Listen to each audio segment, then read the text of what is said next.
Ìkànnì ìgbé ayé ìrọ̀rùn Get a Better Life TV.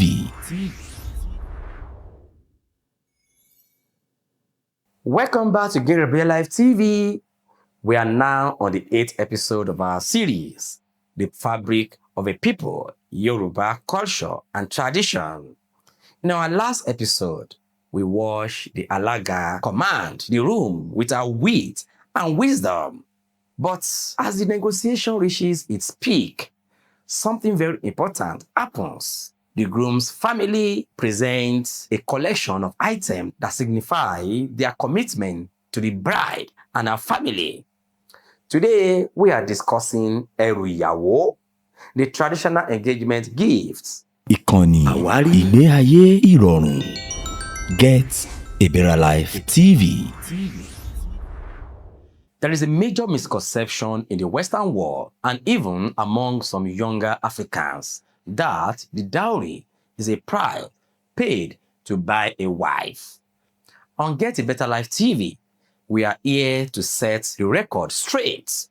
In the true Yoruba tradition, you cannot buy a human being. The Eru Iyawo is not a commercial transaction.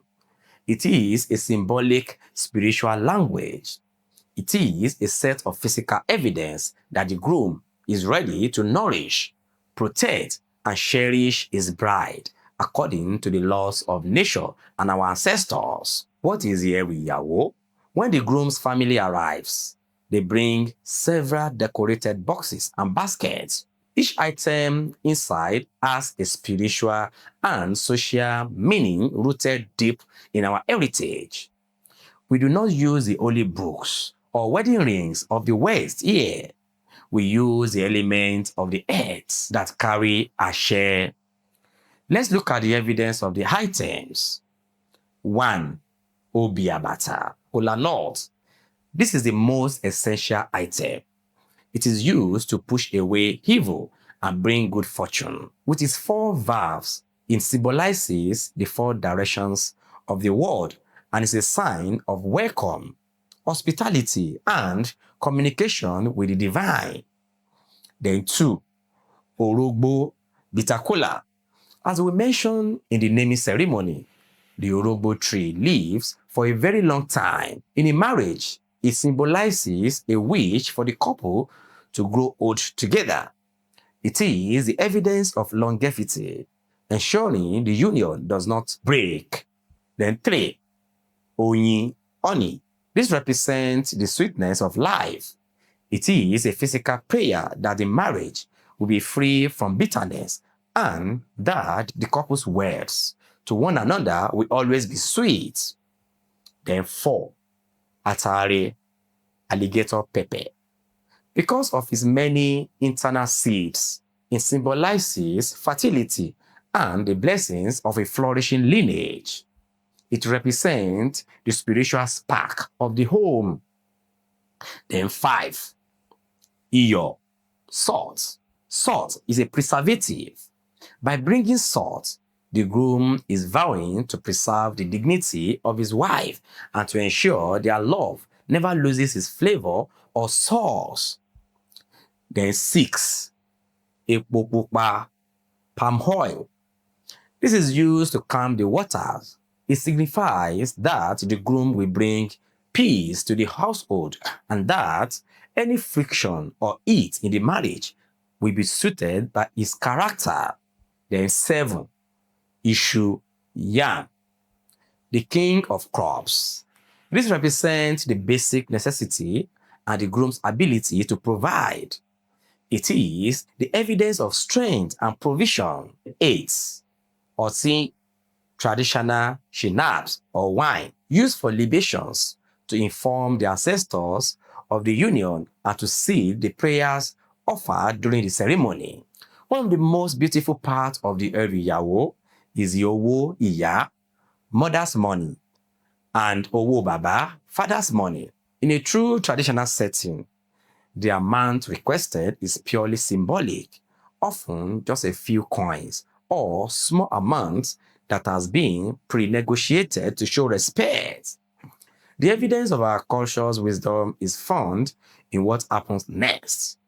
Many traditional families will accept the money, touch it to their forehead as a blessing, and then return it to the groom. Why?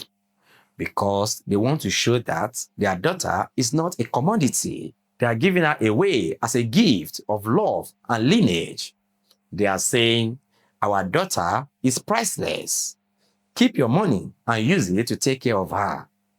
For our viewers in the diaspora, you must understand that the Eru Iyawo is the foundation of how we interact with the Orishas.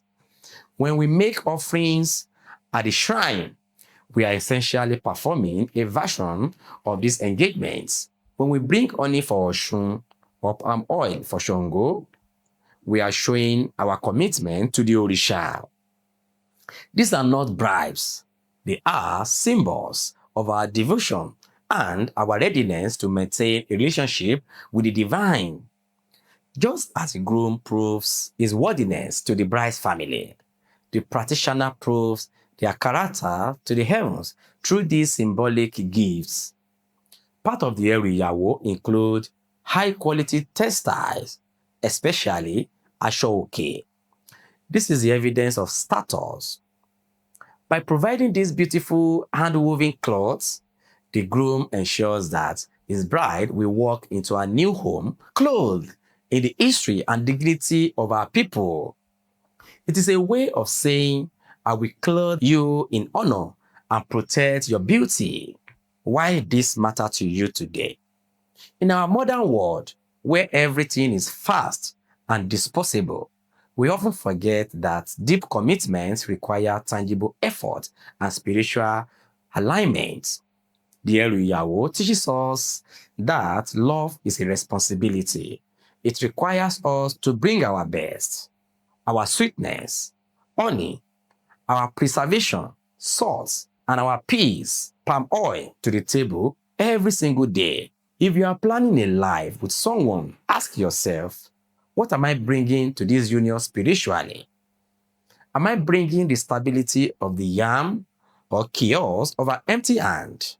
The Eru Iyawo is a beautiful ceremony of abundance and spiritual alignment.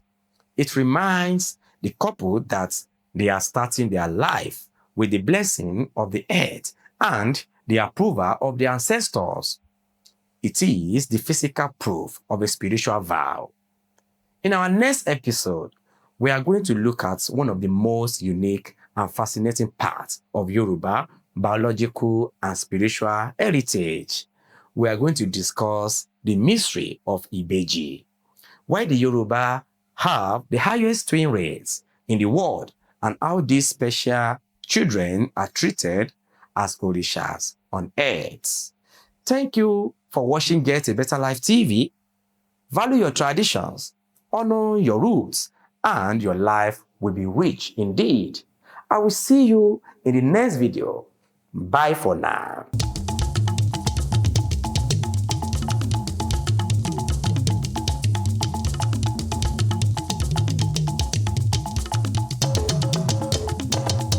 Ìkànnì àwárí ìgbé ayé ìrọ̀rùn Get a Better Life TV.